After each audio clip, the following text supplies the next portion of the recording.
You're listening to sermons from La Cañada Congregational Church and Pastor Kyle Sears. Join us in person every Sunday at 10 a.m. in La Cañada for worship. You can find more information about our church online at lacañadachurch.org.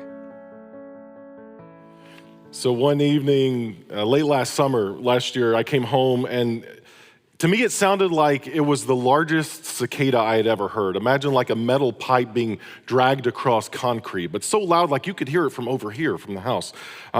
It was coming from the front yard, but it was so loud and resonant that I couldn't really figure out exactly where it was. But night after night until like 3 a.m, this sound would go from dusk until then. I eventually found out it was a baby owl crying for its mom and dad who leaves in the evening to go hunt for food. And so this little owl is alone and scared and hungry and loud. A friend of mine was jealous. I was like, oh, you have baby owls in your yard. I want to come over. And she brought her kids over with a big spotlight. And we found the baby owl and the mom and the dad. And her enthusiasm for this owl in the neighborhood was only matched by my resentment of the thing. I did not want it in my neighborhood. I did not want it outside my window, keeping me up all night.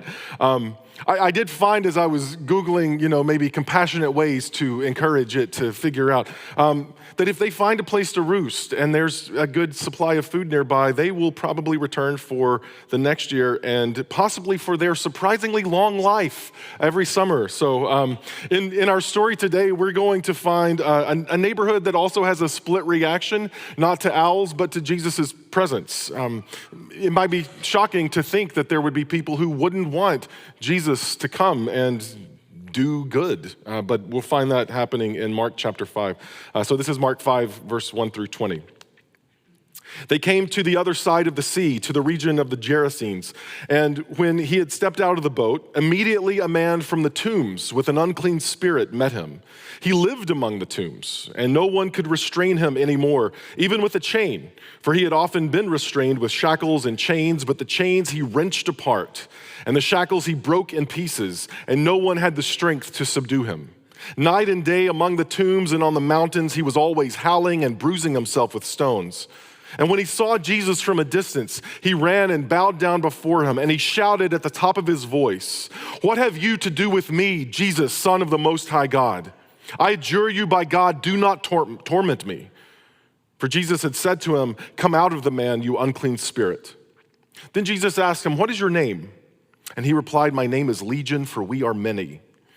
He begged him earnestly not to send him out of the region. But there was on the hillside a great herd of swine feeding, and the unclean spirits begged him, "Send us into the swine, let us enter them." And so Jesus gave them permission. And the unclean spirits came out and entered the swine, and the herd, numbering about 2,000, stampeded down the steep bank into the sea and were drowned in the sea. Now the swineherds ran off and told it in the city and in the country. And then people came to see what it was that had happened. They came to Jesus and saw the man possessed by demons sitting there, clothed and in his right mind, the very man who had had the legion, and they became frightened. Those who had seen what had happened to the man possessed by demons and to the swine reported it, and then they began to beg Jesus to leave their neighborhood. As he was getting into the boat, the man who had been possessed by demons begged him that he might come with him. But Jesus refused and said to him, "Go home to your own people and tell them how much the Lord has done for you and what mercy he has shown you." And he went away and began to proclaim in the Decapolis how much Jesus had done for him, and everyone was amazed.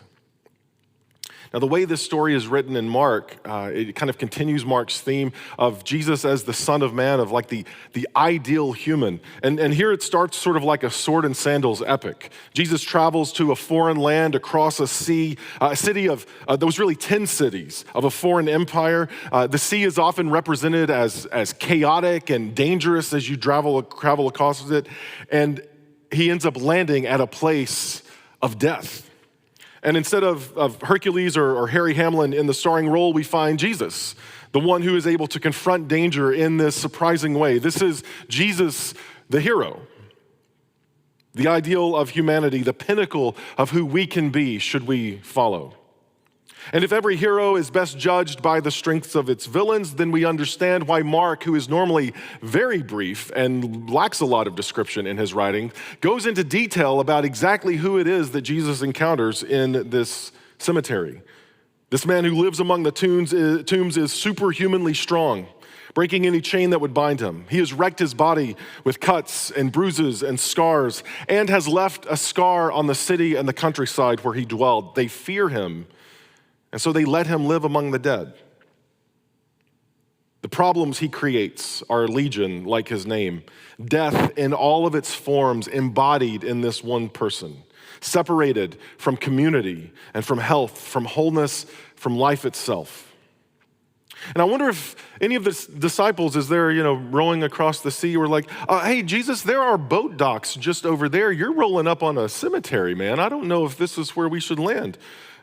Or maybe they were like, maybe those Jesus take the wheel types, just like he'll be fine, we'll figure it out. I imagine that the disciples were happy to stay put in the boat as Jesus got out, and Jesus sort of saying like, just wait in the car, I'll be a few minutes, I gotta go talk to this guy, and then hangs out with this embodiment of torment. But Jesus is going to show them that what he is going to confront requires more faith than fear. You see, this man cries out in a voice not of his own, and what we find is that he too is afraid of Jesus. I think many of us can accomplish the feat of being afraid of God without needing an exorcism per se, but we consider ourselves too bruised, too lonely, too secluded, or unwanted, simply too much for Jesus to want to do anything with. Too much for God to heal or to love or to rescue. And though we live a barely there sort of life, one that seems to only hear songs of grief and loss, it's the devil we know, and so we put up with it. We fear the things that might promise life because it's a step of faith to move away from the life we live. If you're like me, it doesn't take much to throw you into a cycle of anxiety or depression or despair. It's work to maintain mental well-being. Throw in your physical and emotional and spiritual needs, and yeah, I'm gonna go take a nap by this grave real quick, and I don't need anything else. But Jesus is going to bring a different sort of disruption to this community, a different sort of disruption than this man was creating by his presence. I don't want us to be mistaken about the nature of God's healing or restoration, of the power of redemption or forgiveness. It disrupts. Death is entropy, the slow slide into nothingness. Life means resistance. In order for people and for communities to be made whole, there will need to be things that have to change, systems that need to be destroyed, attitudes that need to unravel. So what if instead of a man being possessed by spirits that bring death and separation, we throw it into, some pigs? Jesus, don't you know that it's financially irresponsible to destroy a herd of 2,000 pigs? Like, that was people's livelihood. Isn't it better to keep this small sector of the economy and society thriving, even if it means one or two people have to suffer? I mean, think of the bacon and sausage that we're losing here. Think of the shareholders and the values that are dropping. Think of the land values that healing this person will destroy. What we find is that this town cared more about the economy than those who were suffering under it. And so they began to beg Jesus to leave the neighborhood, because not everyone welcomes how Jesus will disturb the status quo. Truth-telling and healing, restoration, and even hope can be dangerous things, powerful things. I don't want to say that money and wealth and power are the biggest threats to those things, which is why I'm going to let the Bible say it instead. Money and wealth and power are threats that will train up resistance when we choose to hope and to love, to heal and restore, especially when a community values livestock more than live people.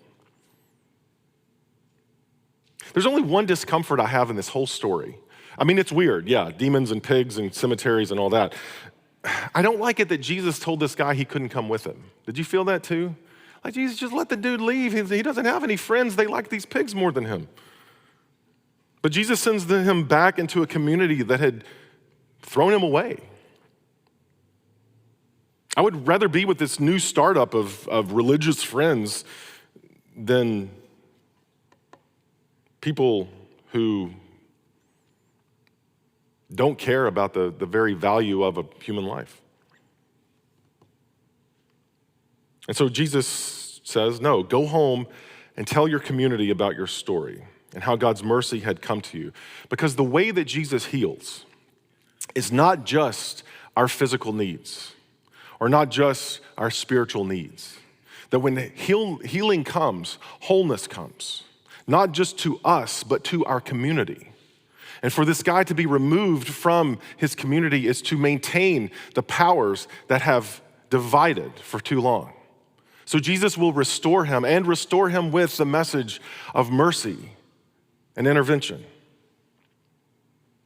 It often means when we resist the entropy that leads to death, that we will move toward people who do not share our values or convictions or hopes so that we might remind them of the deeper things, that we might tell them stories that are different from the ones that they are comfortable with, that life is meant to multiply, and that the hard-won successes that wholeness brings are worth the pain. Because there are legions of people who need to be reminded of God's love for them. And for many of them, that begins with one person talking about mercy. Sometimes the most powerful stories come from unexpected places like this weird one. They often don't come from someone who has a seminary degree and has dedicated his life to serving in a church. They're often better told by a woman who has discovered reasons to hope lying deep underneath her pain and sorrow, or a skeptic who finds themselves surprised to feel moved by prayer. A person who of means, who has given away more than they think they could have afforded. You don't need to be an expert in the Bible in order to be an expert in the story of God, because that story has been written upon our hearts. Some of us have those kind of stories that feel worth telling. Some of us need to hear those stories being told around us. I hope that when we speak with words of hope,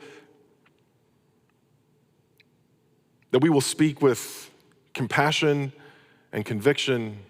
And when we hear those sorts of stories being told, we will listen, that we would become a community of faith that finds ourselves going to places that are littered with tombs, to hear the cries of the people who have suffered, even if it's just one, to not settle until our community is made whole. That we would be a people who have found that Jesus has left life behind with us so that we could leave the old way of living behind and instead invest ourselves in the mercy and grace of God.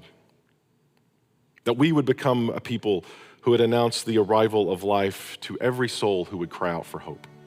Amen.